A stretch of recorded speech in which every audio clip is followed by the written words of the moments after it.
سے عمرو بن العاص رضی اللہ تعالیٰ عنہ نے قرآن مجید جو ہے نیزے پر اٹھا لیا کہ لڑائی بند کرو، قرآن کو حکم بنا لو، جو قرآن فیصلہ کر دے وہ ہم بھی قبول کریں، تم بھی کرو۔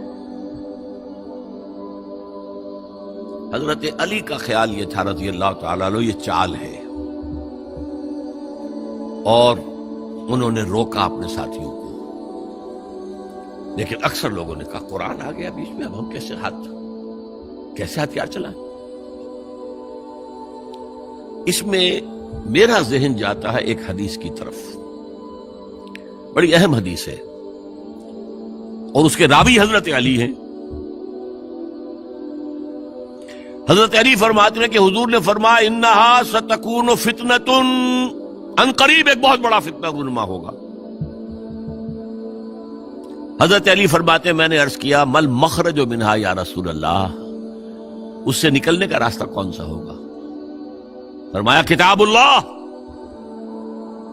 فیہ خبر ما قبلکم و نبأ ما بعدکم و حکم ما بینکم، اس قرآن میں تم سے پہلے لوگوں کی خبریں موجود ہیں، بعد آنے والوں کے حالات موجود ہیں، اور تمہارے درمیان جو اختلافات بھی پیدا ہوں گے ان کا حل موجود ہے۔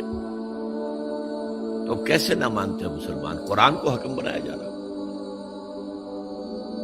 بہرحال اس کے نتیجے میں جو بھی ہوا ہے یہ اب تاریخ کا معاملہ ہے، میں اس کی تفصیل میں نہیں جانا چاہتا، مسئلہ حل نہیں ہو سکا، لیکن حضرت علی کی خلافت جو ہے ان کے ہاتھ پر بیعت ہو گئی تھی، وہ چلی، لیکن 4.5 برس سوائے خانہ جنگی کے اور کچھ نہیں ہوا۔